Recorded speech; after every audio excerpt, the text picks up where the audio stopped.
The 18th of June, 11:47 p.m. Incident report number 734. B. Liam Weber, 28, found wandering the perimeter of the Cirque das Ombres Carnival grounds, 0.8 miles from the nearest populated area. Weather, clear, temperature 52 degrees Fahrenheit. Initial observation. Weber exhibited signs of acute distress, muttering "the mirrors are wrong" repeatedly. He was found clutching a torn ticket stub bearing the number 18. Weber arrived at the abandoned carnival grounds at 11 p.m., drawn by a faint, discordant music box melody emanating from the maze of mirrors. Tent. The structure, a skeletal frame of rusted metal and tattered velvet, stood unnaturally still. No lights, no movement, no scent of popcorn or sawdust. Only the persistent, off-key tune. A feline observer, a lean tabby with unnaturally pointed ears, watched from the shadowed archway of the tent entrance, its yellow eyes reflecting the weak moonlight. It did not move as Weber approached. Weber entered the tent. The air was thick with the smell of damp velvet and something metallic. Like old blood, mirrors lined every surface, reflecting the dim interior light in a disorienting infinite grid. He moved slowly, the only sound his own breathing and the faint tick, tick, tick of the music box. He noticed the reflections weren't perfect. In one mirror, the reflection of his left hand moved a fraction of a second after his own. In another, the reflection of the tent entrance showed a figure standing where no one was. He turned towards a large central mirror. The reflection showed him clearly, but behind him, standing in the empty space of the tent, was a figure dressed in tattered circus garb, its face obscured by a cracked porcelain mask. The figure held a small, ornate key. Weber's breath hitched. He raised his own hand to wave, but the reflection's hand did not move. The reflection raised its own hand slowly, deliberately, and pointed a single, bony finger directly at Weber's chest. The figure was a pawn. Weber stumbled backward, knocking over a small, ornate mirror. It shattered with a sound like cracking ice, not glass. The shards didn't fall, they hovered, spinning in the air like black insects. The music box stopped abruptly. The silence was absolute, then shattered by a new sound, the soft, rhythmic, footic click of claws on the tent floor. The tabby cat emerged from the shadows, walking directly towards the hovering shards of glass. It stopped before Weber, its head tilted, one pointed ear twitching. It looked not at Weber, but at the space where the reflection had stood. Weber felt a sudden cold pressure on his left shoulder. He spun, heart hammering against his ribs. Nothing was there. The tent was empty except for the cat and the impossible hovering fragments. The cat let out a low, guttural purr that vibrated in Weber's bones, a sound utterly unlike any feline noise. It stepped onto the tent floor, its claws making no sound on the damp fabric. It looked up at Weber, its yellow eyes holding a terrifying ancient intelligence. The reflection's point of the finger had been a warning, not a gesture. The pawn was not in the mirror. The pawn was Sundher. The cat's gaze confirmed it. The tent was not empty. It had been waiting. The music box began again, a single discordant note, as the cat turned and padded silently into the deeper shadows of the maze, leaving Weber alone with the impossible, the hovering glass, and the chilling certainty that the pawn had just taken its first step onto the board. The 19th of June, 2:17 a.m. Incident report number 734. Be continued. Following the cat's silent guidance, Weber traversed the maze of mirrors, each step echoing with a sound like dry leaves skittering over stone. The central mirror's reflection had shown the pawn holding the key, its porcelain mask fractured like old porcelain.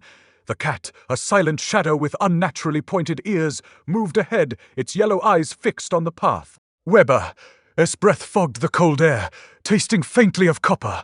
He noted the mirrors no longer reflected his movements with delay. They reflected for nothing.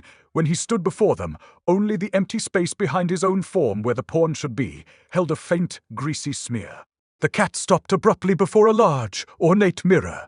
The reflection showed Weber's back, the pawn standing directly behind him in the real tent, holding the key.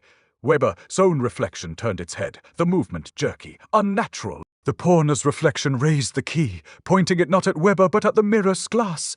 Weber felt a sudden sharp pressure on his left shoulder, identical to the earlier sensation but colder like ice against skin. He spun, heart hammering against ribs, but the tent remained empty except for the cat and the impossible reflection.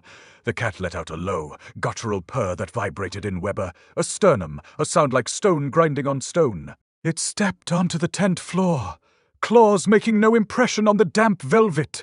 Its yellow eyes locked onto the reflection of the pawn holding the key. Weber's own reflection mimicked the pawn's gesture, raising its hand. The cat darted forward, leaping onto the mirror's frame. Its claws raked the glass surface with a sound like wet parchment, tearing the reflection shattered, not into shards, but into a single perfect shard that hovered, glowing with a sickly internal light. The cat's head tilted, one pointed ear twitching, as it stared at the hovering fragment. The pawn's reflection in the real mirror vanished. The key was gone. The cat turned its head, fixing Weber with its ancient yellow gaze. It didn't meow. It simply sigh-looked, its expression conveying a terrifying certainty. The music box began again, a single discordant note that resonated in Weber. As molars, the cat padded silently towards a different mirror, its movement unnervingly fluid. Weber followed, his boots sinking slightly into the damp fabric. The cat stopped before a mirror showing the tent entrance. The reflection displayed the figure of the pawn standing in the doorway, its tattered garb stained dark, holding the key. The pawn's reflection turned its head, the cracked porcelain mask shifting slightly. Weber's reflection stood beside it, mirroring the pawn's posture exactly. The cat let out a soft, high-pitched chirp, a sound utterly alien to feline vocalization. It stepped directly towards the mirror, its paw passing through the glass as if it were smoke. Weber felt a sudden, violent tug on his right wrist, as if something invisible was pulling him into the mirror's surface. The cat's head snapped towards him, yellow eyes blazing with cold intelligence. It didn't look at the reflection. It looked through it towards the space where the pawn had stood. The pawn's reflection began to move, its hand lowering the key. Weber's reflection mimicked the motion. The cat's claws dug into the velvet floor, anchoring itself. The key in the reflection. His hand glowed brighter, casting a faint, elongated shadow that didn't match the tent's single light source. The cat's purr intensified, vibrating Weber's teeth. The pawn was no longer a reflection. It was stepping through the glass. The cat was waiting for it. The mirror surface rippled like disturbed water, and the key in the reflection, his hand began to glow. Weber's reflection raised its hand, not in warning, but in recognition. The cat turned its head, fixing Weber with a gaze that held absolute, terrifying comprehension. The pawn was coming. The cat had been waiting for it to cross the threshold. The music box played a single, sustained wrong note. Weber felt the cold pressure on his shoulder again, this time pressing further inward, as if the mirror was trying to pull him inside. The cat's yellow eyes reflected the key, his glow holding the weight of 1,000 unspoken warnings. The pawn had taken its second step onto the board. The maze was no longer a place. And the cat was the key. The 19th of June, 3:08 a.m. Incident report number 734. B continued. The pawn stepped through the mirror and into the tent, not walking, but sliding, as if emerging from water, its tattered garb clinging like wet stone. The air thickened, tasting of rust and stagnant water. The pawn's porcelain mask fractured further, revealing a shadowed, empty space beneath. It raised the key, its motion unnervingly smooth, gliding towards Weber. The cat, perched on the mirror frame, let out a single, sharp tap that echoed like stone striking stone. It did not move as the pawn advanced, its yellow eyes fixed on the key's glow. Weber felt the cold pressure intensify on his shoulder. Now a deep bone, chilling drag pulling him towards the mirror, his breath fogged, thick with the metallic scent of old blood and the sour tang of fear. The pawn's reflection in the tent saw the mirrors began to move independently, mimicking its steps, each reflection a separate, jerky echo of the entity now real. The cat's head tilted, one pointed ear twitching violently. It lowered its body, claws digging into the velvet floor, anchoring itself. The pawn raised the key, its tip glowing brighter, casting a long, distorted shadow that writhed like a trapped insect on the tent floor. Weber's reflection in the central mirror raised its own hand, not in warning, but in a gesture of surrender, fingers curling towards the pawn. The cat's purr deepened, vibrating Weber's molars, a sound like gravel grinding inside a tomb. It didn't look at the pawn. It looked through it towards the space behind Weber where the pawn's reflection had been. The air grew colder, the scent of wet velvet turning acrid, like burning hair. The pawn stopped inches from Weber, its empty mask, face inches from his own. The key's as glow pulsed, illuminating the pawn, his tattered sleeve, stained dark with something that wasn't tea-blood. The cat let out a low, continuous hum, a vibration Weber felt in his teeth, its yellow eyes reflecting the key, sickly light with terrifying focus. Weber, his own reflection, mimicked the pawn, his posture, hand extended towards him, the pawn, his head tilted, the cracked porcelain shifting. With a sound like dry bones snapping, it began to lower the key, its movement deliberate, towards Weber's chest. The cat's body tensed, every muscle coiled. It didn't T-leap. Itave collapsed, falling forward with a soft, wet thud onto the tent floor, its head resting against Weber's ankle. The cat's yellow eyes remained wide open, fixed on the pawn, its breath shallow, a faint wet rasp. The key, as glow flared violently, the pawn's hand moved, the key descending towards Weber's heart. Weber felt the cold pressure peak, a crushing weight on his chest, as if the mirror itself was trying to pull him inside. The cat's body shuddered once, then lay still, the pawn froze, the key hovering. The reflection of the pawn in the central mirror raised its hand, not towards Weber, but towards the cat's fallen form. The reflection's gesture was identical to the pawn's own. The pawn's own hand twitched, mirroring the reflection. The cat's breath stopped. Its eyes, still open, reflected the key. As light, the pawn lowered the key fully. The reflection in the mirror mimicked the motion. Weber's own reflection raised its hand, palm out towards the cat. The pawn's mask shifted again, revealing a deeper shadow beneath the cracks. The key's glow dimmed, then flared one last time, casting the cat's still form in stark, sickly light. The pawn turned its head, the porcelain mask cracking further, revealing a glimpse of something beneath that was not human. It took one slow, deliberate step forward. The key now pressed against Weber's chest. The cat's body, still resting at Weber's ankle, gave a final shallow shudder. The pawn's reflection in the central mirror began to dissolve, the image fragmenting like broken glass. The real pawn's hand holding the key began to flicker with the same sickly light as the reflection. The cat's yellow eyes, fixed on Weber, held a final terrible understanding. The pawn had not been waiting for the mirror. It had been waiting for the phone key to be held. The cat had been the key.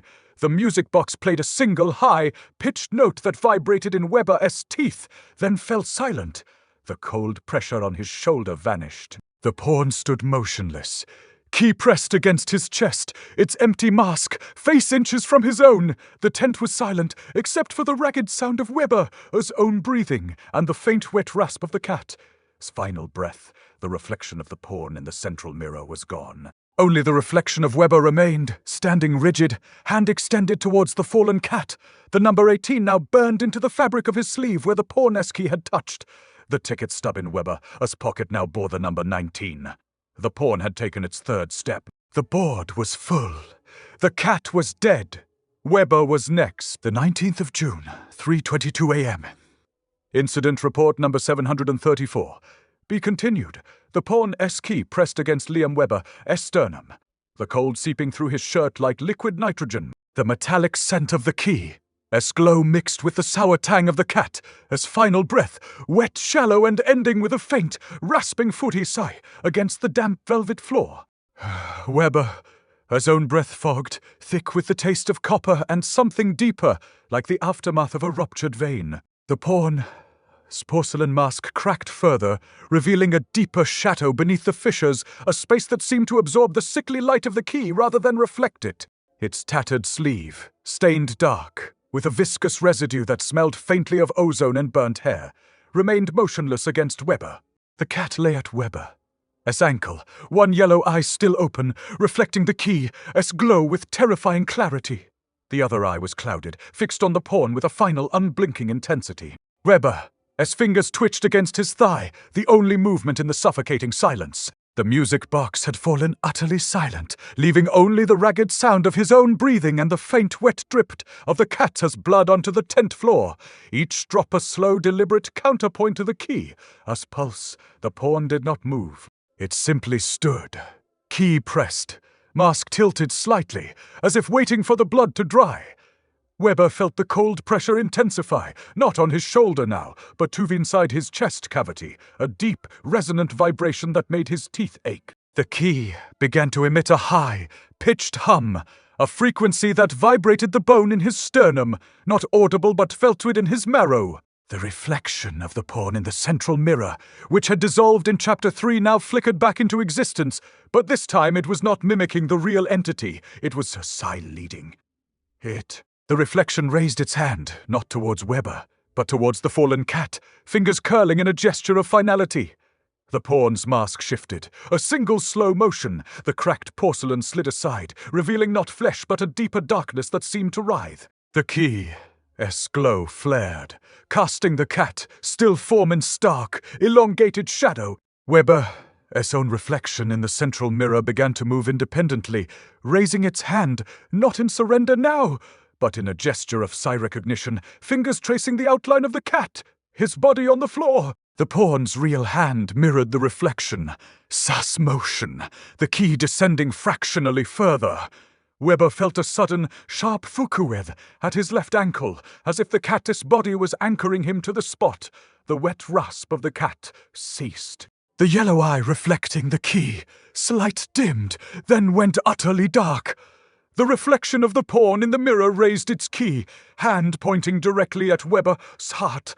The real pawn's hand followed, the key now pressing firmly against his sternum. The music box played a single sustained note, vibrating in Weber's molars. The pawn took its fourth step, not forward but twentward, as if stepping through a membrane Weber could not see. The key's glow intensified, burning the number 19 into the fabric of Weber, sleeve where it had touched. No longer a burn, but a sear, as if the key itself was writing. The cat's body, still resting at Weber's ankle, gave a final dry shudder. The reflection of the pawn in the mirror dissolved completely.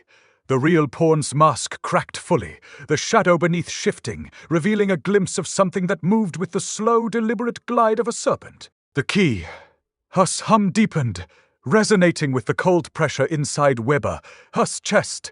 The tent's air thickened, tasting of rust and stagnant water, the scent of the cat's blood now cloying and sweet.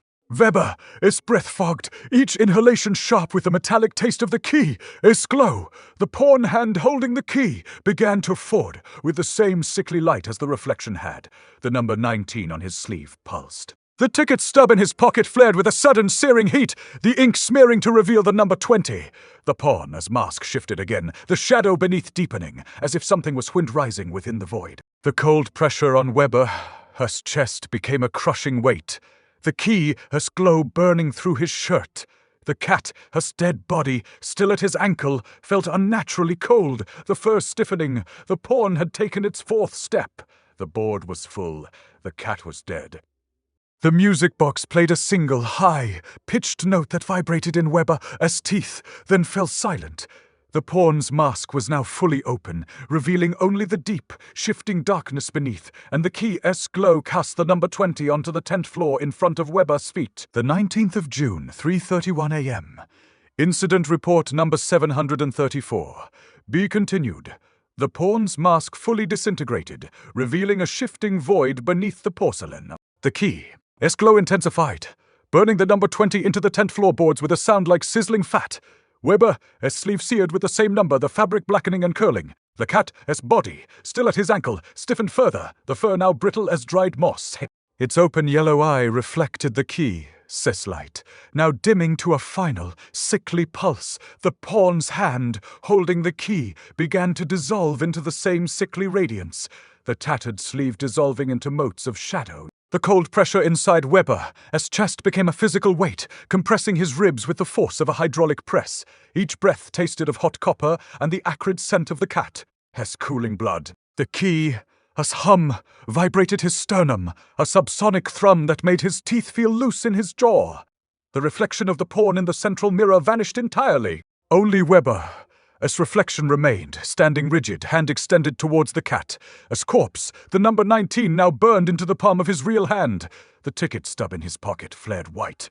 Hot, the paper smoking, revealing the number 21 in smudged black ink. The pawn's void beneath the mask shifted, not with movement but with 20 absorption, drawing the key's light inward. The cold pressure on Weber's chest intensified, not pushing but pushing, pulling, as if the key was now a magnet for his own core. The air thickened, tasting of ozone and the wet, earthy scent of a grave newly dug. Weber felt his own skin begin to prickle, the sensation like pins and needles made of ice. The cat's corpse gave a final, dry tremor, its stiffened paw twitching once against the damp velvet, the pawn's dissolved hand reformed, pointing the key directly at Weber's heart. The number 20 on the floor pulsed, casting a long, distorted shadow that writhed like a trapped worm. The pawn took its fifth step, not physically but through Weber's own body. The key's glow flared, searing the number 21 onto Weber's chest through his shirt, the fabric melting away to reveal the burning symbol. The cold pressure became a crushing weight, the key's hum vibrating his spine. Weber's breath fogged, thick with the metallic taste of his own blood now trickling from his nose. The reflection of his hand, still extended towards the cat, began to flicker with the same sickly light as the key. The pawn's side shifted, revealing a deeper darkness that seemed to sidring the light from the key. The cat's dead, yellow eye, fixed on Weber, reflected the burning number. The music box played a single, high, pitched note that shattered the tense silence, vibrating Weber's molars. The pawn's key lowered, pressing directly against the seared number 21 on his chest. The cold pressure vanished, replaced by an intense, localized heat that burned through his skin. Weber felt his own blood begin to boil within his veins, a sensation like liquid fire. The cat, his body still at his ankle, began to crumble into fine, grey ash that smelled of burnt hair and old parchment. The reflection of Weber's hand in the central mirror mimicked the pawn's gesture, palm flat against his own chest. The real Weber's hand, resting on his own burning chest, began to glow with the same sickly light. The pawn's mask was gone. Only the shifting void beneath remained, now fully absorbing the key's light. The void pulsed, and Weber felt his own body begin to dissolve, not into shadow, but into the same brittle, ash-like substance as the cat's corpse. The number 21 on his chest flared, then dimmed, replaced by a single clear symbol. The pawn's the ticket stub in his pocket dissolved into ash, leaving only the scent of ozone. The cat's final, dry shudder ceased. The tent was silent. The music box was silent. The only sound was the faint, wet footicid of Weber's own blood cooling on the velvet floor, and the soft, dry crunchy as his fingers, now brittle as the cat's fur finally relaxed against his chest. The pawn had taken its fifth step. The board was full. The cat was dead. Weber was gone. The number 22 burned into the tent floor, waiting for the next piece. The 19th of June, 4:03 a.m. Incident report number 734. B continued. The tent floorboards now bear the number 22, seeping into the wood grain like ink into wet paper. The cat's ash residue, previously scattered at Weber's ankle, has coalesced into a single dense mound. It emits no scent, only a faint gritty taste on the tongue when the air is drawn in. Like inhaling dust from a forgotten tomb, the mound shifts subtly, not with movement, but with the slow, deliberate settling of sediment in a dry riverbed. The sickly yellow glow of the key's residue, now absent from the floor, has instead stained the ash, a permanent, bruised amber. Weber's absence leaves only the scent of ozone and the faint, wet footweed of ash underfoot. The central mirror remains intact, reflecting the tent emptiness.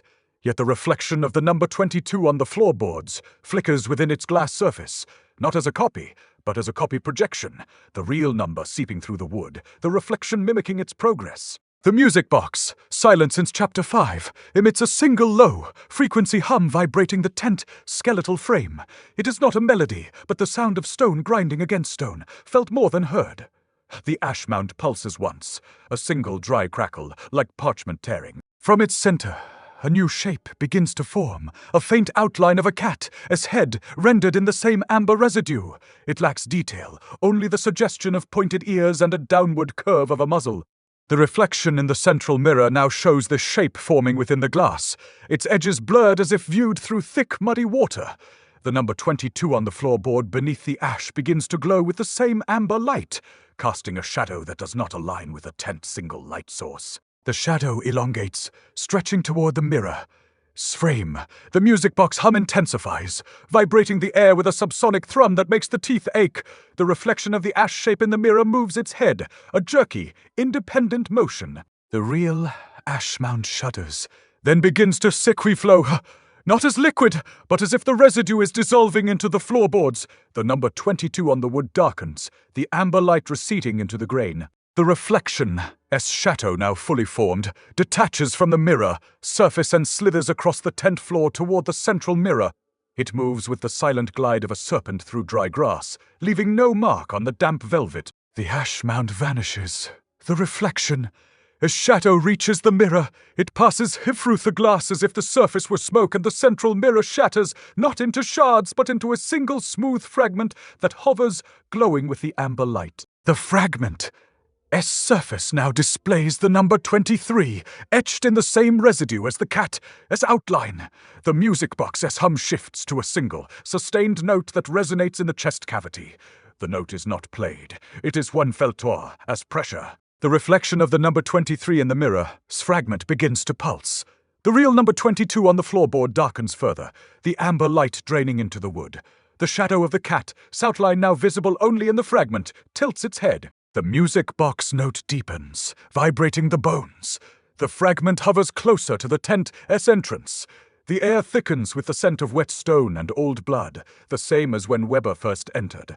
The fragment S amber glow flares. The number 23 on its surface burns brighter, searing the tent S air with the smell of scorched hair. The reflection of the cat, outline within the fragment, moves its head, not toward the entrance, but further downward, toward the floor. The real tent floor beneath the fragment begins to crack, the wood splitting along the lines of the number 22. The cracks widen, revealing a deeper darkness beneath the carnival as abandoned ground. The music box note shatters into a high-pitched screech that vibrates the molars, then cuts abruptly. Silence. The fragment remains, glowing. The number 23 now pulses visibly on its surface. The cracks in the floorboards are still widening. The darkness beneath now visible as a deep, empty void. The reflection of the cat, outline within the fragment, turns its head fully, the amber light reflecting the void below. The void beneath the floorboards begins to rise, not as a substance, but as a distortion in the air. Cold, dry, and smelling of sun, bleached bone. The music box plays a single discordant note, not from the tent, but from the void itself. The pawn has taken its 6th step. The board is full. The cat sash is the key. The void is the next piece. The number 23 on the fragment glows, waiting for the next name to burn into the floor. The 19th of June, 4:17 a.m. Incident report number 734. B continued. The void rose not as a shape but as a violation of air, cold and dry as sun, bleached bone pressing against the damp velvet floor. It smelled of forgotten graves and the sharp metallic tang of old blood. The cracks beneath the number 22 widened with a sound like dry parchment tearing, revealing a deeper darkness that pulsed with a slow internal rhythm. The void did not fill the space it replaced, the air within it tasting thin and brittle. The ash mound. Previously a dense residue at the tent S center began to flow, not as liquid but as if dissolving into the floorboards, its amber glow intensifying. The cat, shaped outline within the ash solidified, its pointed ears now distinct, the downward curve of its muzzle clear. The reflection of this shape in the central mirror shifted, its amber glow matching the real ash. The number 22 on the floor darkened as the light drained into the void below. The ash cat's form pulsed once, then flowed toward the rising void, its residue clinging to the edges of the darkness, like dust on a spider web. The void's coldness intensified, pressing against the tent skeletal frame. The music box emitted a single, subsonic thrum, vibrating the tent's metal supports, a sound felt in the marrow rather than heard. The reflection of the ash cat in the mirror turned its head fully toward the void, the amber light within its outline flaring. The real ash cat dissolved into the void, its edge, its residue vanishing as if absorbed by the darkness. The void pulsed, and the reflection of the ash cat, its head within the mirror, now moved independently, its amber eyes fixed on the tent entrance. The number 23 on the hovering mirror fragment began to glow with a new intensity, the symbol burning into the air with the scent of scorched hair. The void beneath the floorboards rose another inch, its edge now visible as a sharp dark line against the tent's floor. The cold pressure intensified, not on the skin, but quickened the bones, a deep, resonant ache. The reflection of the void in the central mirror shifted, its edges blurring as if viewed through thick, muddy water. The void, its presence now dominated the tent, as air, tasting of ozone and the dry, papery scent of old bones. The ash cat's final residue, now fully absorbed into the void, left behind a single perfect impression on the velvet floor, a small dry print of a paw, still faintly amber. The reflection of this print in the central mirror matched it exactly. The void S-edge reached the tent threshold, the darkness now spilling onto the damp fabric. The music box S-thrum shifted to a high, pitched, vibrating note that made Weber S-molars feel loose. The number 23 on the fragment flared, then dissolved, replaced by the number 24, etched in the same amber residue. The void pulsed once, slowly, deliberately. The reflection of the void in the central mirror began to shoot. He stepped forward, its edge moving toward the tent entrance. The real void followed, the darkness flowing across the velvet floor like ink in water. The cold pressure within the tent became a physical weight, compressing the chest cavity. The reflection of the void S-edge in the mirror now showed the number 24 forming on the tent floor beneath it. The void huss movement was silent, but the air itself seemed to vibrate with its passage. The reflection of the void S-edge reached the tent. S-entrance the real void followed, stepping through the fabric of the tent as if the material was smoke. The number 24 burned into the floorboards beneath the void's new position. The reflection in the central mirror now displayed the void standing fully within the tent, its darkness shifting like liquid shadow. The music box played a single, sustained note that vibrated the bones, then fell silent. The void stood motionless, its edge resting on the number 24. The ash cat's paw print remained on the velvet, its amber glow fading to a dull, dry sheen. The pawn had taken its 7th step. The board was full. The cat's ash was the key. The void was the next piece. The number 24 on the floor pulsed, waiting for the next name to burn. The 19th of June, 4:33 a.m. Incident report. Number 734. Be continued. The void stepped fully into the tent, its edge flowing over the damp velvet like ink in water, leaving no mark but a deep resonant cold that seeped into the bone marrow. The number 24 burned into the floorboards, pulsed with the same amber light as the ash residue, casting a shadow that writhed independently, not aligned with the tent's single light source. The void. Its presence tasted of ozone and the dry, papery scent of old bones, intensifying as it claimed the space previously occupied by Weber. The reflection of the void in the central mirror now matched the real entity, has movement precisely, its darkness shifting like liquid shadow. The music box emitted a single high, pitched note that vibrated the molars, then fell silent, replaced by the faint, wet crackle of the cat's paw print on the velvet floor. The void's coldness pressed inward, not on the skin but within the chest cavity, compressing the ribs with the force of a hydraulic press. The air thickened, tasting of rust and stagnant water, as the void began to funpal, not physically, but through the number 24, Esclow drawing the next element onto the board. A faint, discordant music box melody, identical to the one that had lured Weber, emanated from the tent's perimeter. It was not played, it was unfelty. As a vibration in the tent's skeletal frame, the reflection of the void in the central mirror turned its edge toward the tent entrance, the amber light from the number 24 intensifying within its surface.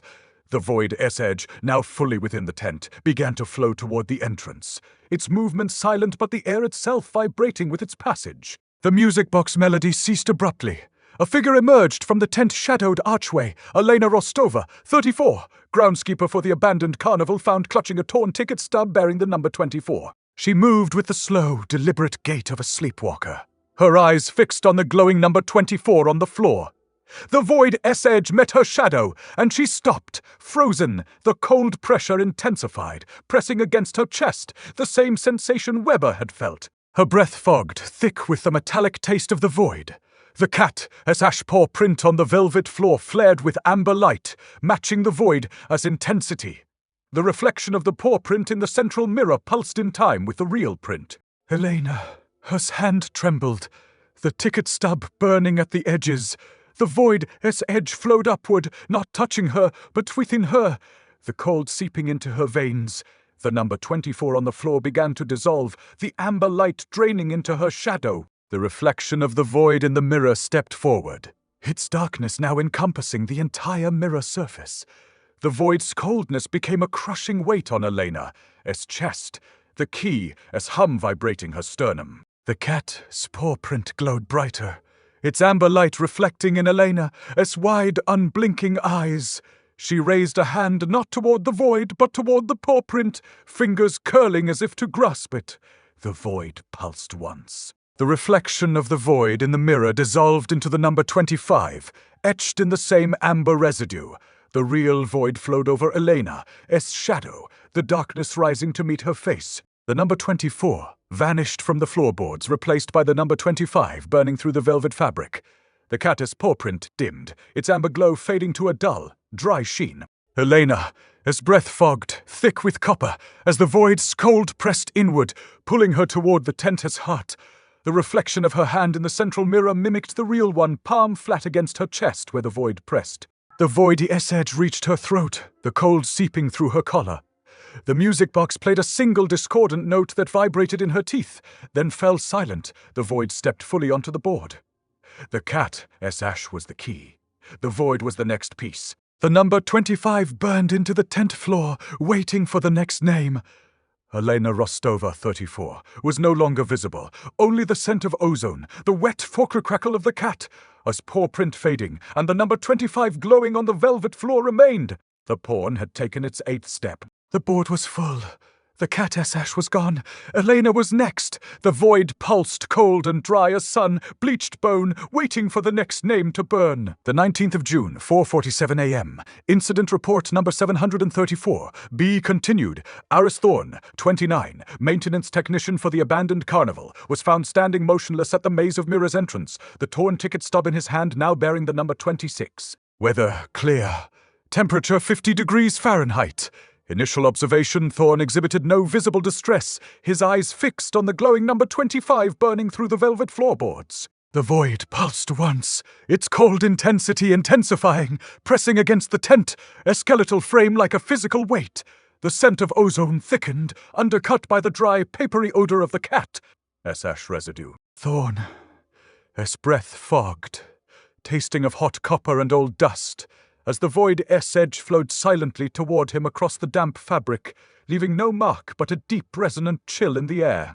The ash residue at the tent center, previously a dry paw print, began to shift, not as liquid, but as if dissolving into the floorboards, forming a precise, inverted keyhole shape. The amber glow intensified, matching the void's pulse. Thorne's fingers twitched toward the ash, the ticket stub burning at the edges. The void's edge reached his shadow and he froze. The cold pressure within his chest became a crushing weight, compressing his ribs with the force of hydraulic pistons. His breath fogged thicker, the metallic taste sharp enough to coat the tongue. The reflection of the ash keyhole in the central mirror mirrored the real shape, its amber light reflecting in Thorne's unblinking eyes. The void pulsed, and the number 25 on the floor dissolved, the light draining into Thorne's shadow as if being absorbed by his bones. Thorne raised his hand, not toward the void, but toward the ash keyhole. His fingers trembled, the skin cold to the touch despite the metallic scent. The cat's ash residue flared, the keyhole outline glowing brighter, casting a shadow that writhed independently across the tent floor. The void's cold seeped through Thorne's collar, the sensation like dry ice melting against skin. The reflection of his hand in the central mirror mimicked the motion, palm flat against his chest where the void pressed. The music box emitted a single subsonic thrum vibrating the tent, some metal supports, felt in the marrow rather than heard. Thorne's breath fogged each inhalation sharp with the taste of his own cooling blood. The ash keyhole pulsed, its amber light now matching the void's rhythm. The number 26 began to burn through the velvet floor beneath Thorne's feet, the fabric blackening and curling like burnt paper. The void flowed upward, not touching Thorne but twiffing him. The cold pressure intensified, pulling his body toward the tent's heart. His hand, still extended toward the ash keyhole, began to glow with the same sickly amber light. The reflection of the void in the central mirror stepped fully into the tent, its darkness now encompassing the entire surface.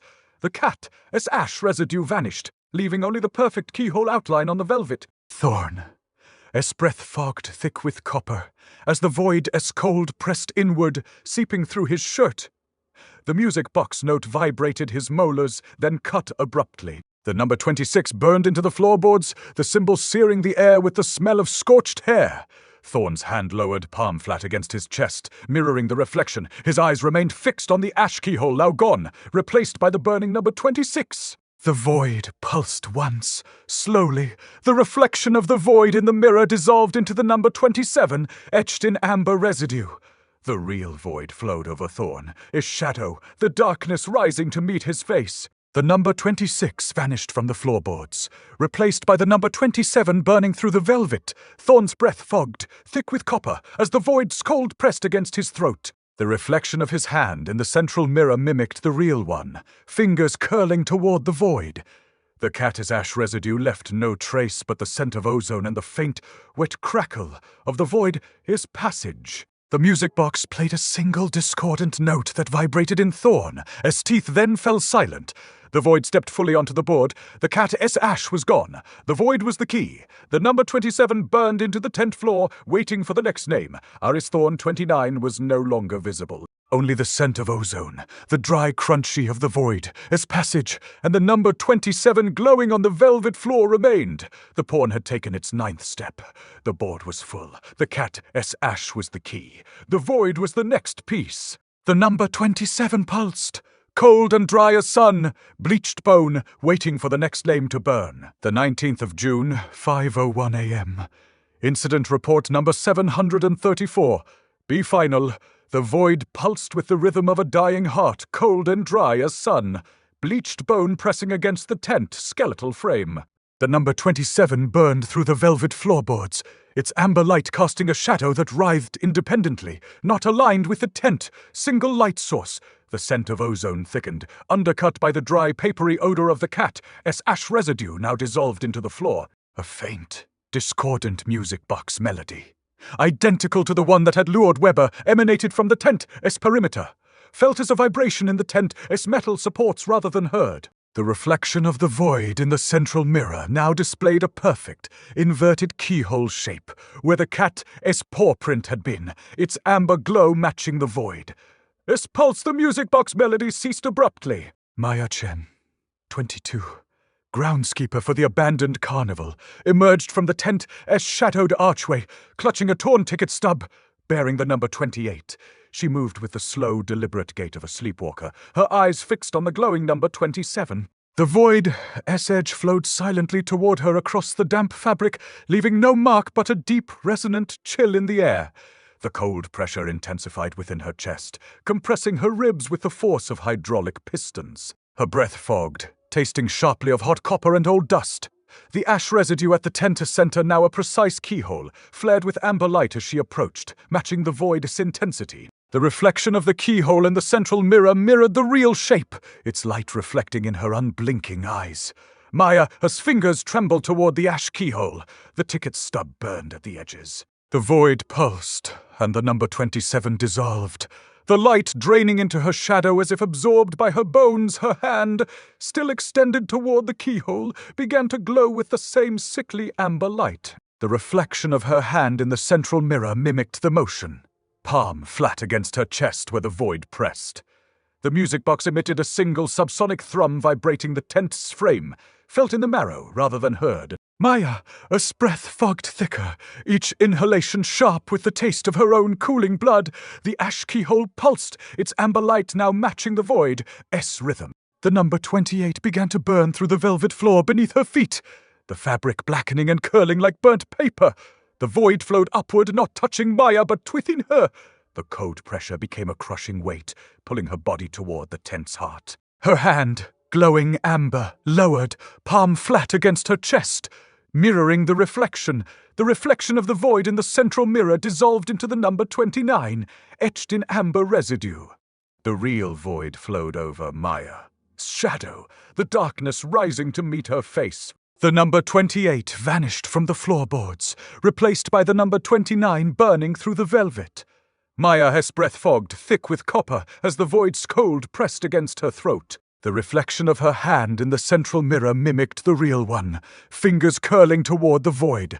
The cat ash residue left no trace but the scent of ozone and the faint wet, for crackle livotes, of the void passage. The void pulsed once, slowly. The mirror surface rippled like disturbed water. The reflection displayed Maya smiling, standing before a vibrant illuminated carousel, its painted horses gleaming, the air thick with the scent of cotton candy and laughter. Her eyes were bright, unclouded. The real Maya stood motionless, her face pale, eyes wide with terror, as the void's cold seeped through her collar. The reflection showed her safe, happy, for normal. The mirror reflected a lie. The number 29 burned into the floorboards, the symbol searing the air with the smell of scorched hair. Maya's hand lowered, palm flat against her chest, mirroring the reflection. Her eyes remained fixed on the false image of the carousel, not the void consuming her. The void stepped fully onto the board. The cat sash was gone. The void was the key. The number 29 pulsed, cold and dry as sun, bleached bone waiting for the next name. Maya Chen 22 was no longer visible. Only the scent of ozone, the dry crunchy of the void, S passage, and the number 29 glowing on the velvet floor remained. The pawn had taken its 10th and final step. The board was full. The cat S was the key. The void was the next piece. The mirror reflected a lie. The carousel in the reflection turned slowly, its painted horses grinning with empty sockets. The music box played a single discordant note that vibrated in the void as absence, then fell silent. The tent was empty except for the burning number 29, and the lie it reflected.